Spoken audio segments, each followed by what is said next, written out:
register for an account that had a simple animal name like that. So I was able to get a pretty cool handle. And Twitter and Instagram, it becomes increasingly harder to find a cool handle to register.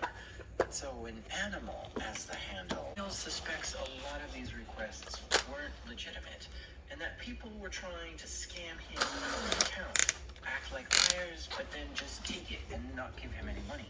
I suspect, and so I gave this person. It seemed like their interest was legit, but that shows the signal strength just said no service.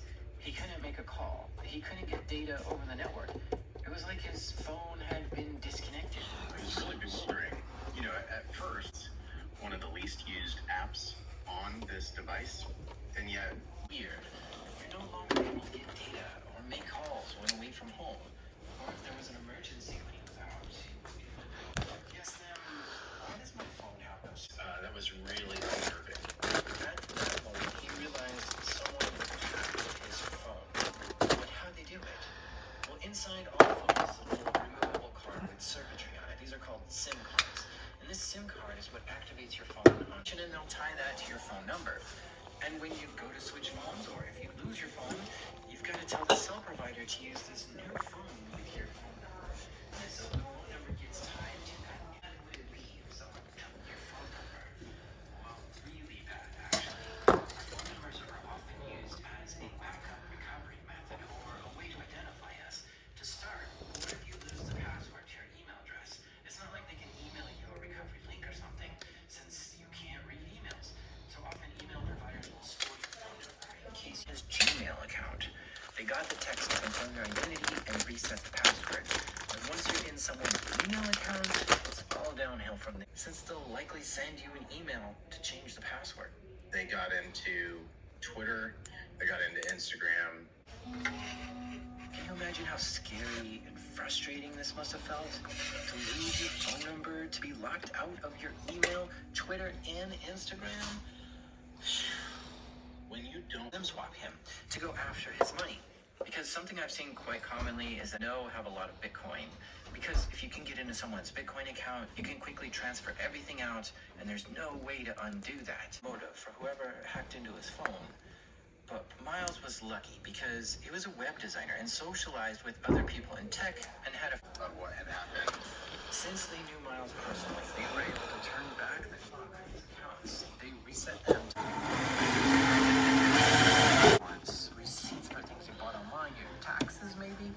The idea they were going to have, or some business secret, or some, bank details that I can think of. You'd call me internet savvy, but I am not a developer. And I'm not well-versed in cybersecurity. This whole experience has made me more so. He felt more secure with this, but was realistic at the same time. He knew that social engineering was a thing, and that the phone companies could still be vulnerable to someone trying to trick them. Somebody could convince somebody, or somebody could have somebody on the inside. This is a story about a guy who got really worked up over something he read about. Decided to take matters. Lag and die and just get increasingly upset to the point you might just punch your own keyboard and scream. And all that was just really funny. Overall, on the video game side of things, not people. I'm like good at this but on the grand scale of everything that went on, that's kind of where I got like the satisfaction from. So like, we made that in the video game, not just the contributions. I win.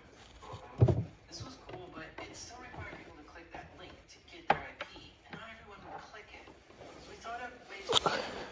They figured out when players compete against each other on some PS3 games, they directly connected to each other's PS3s and didn't go through like some central server or something. And this is known as peer-to-peer connections. Yeah, a lot of them were PCP or PS3, and like the fact that the old generation consoles. So, knowing this, he realized that all his opponent's IP addresses were actually routing through the network in his house, which meant if he could look at what IPs were connecting to his PS3, he might be able to figure out whose IP was whose.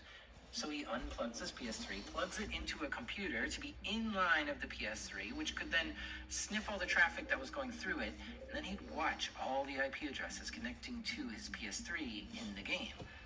And in these games he would play, some people would be able to do voice chat and talk with each other.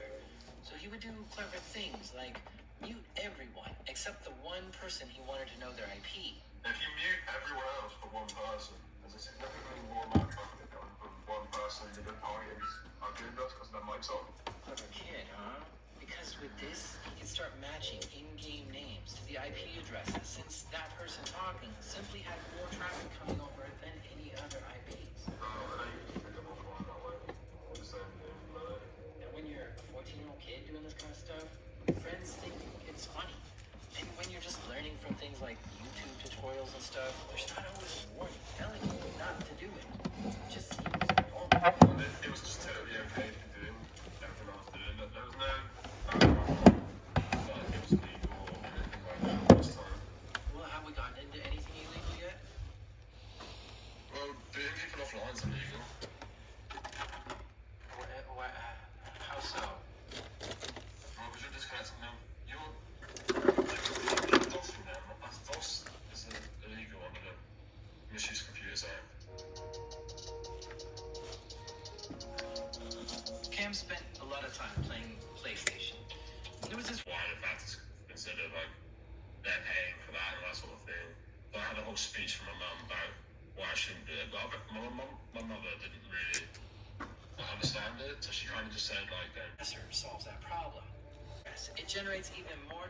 These things are just weapons, and they're used to attack victims. So this guy lets Cam use his stressor for free. he basically stopped. We are Legion. We do not forgive. Fish came out. And so here he was, upset that this was going on.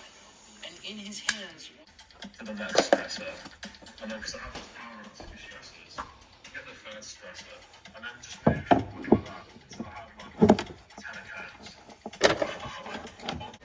towards the end, it makes your website significantly more resilient and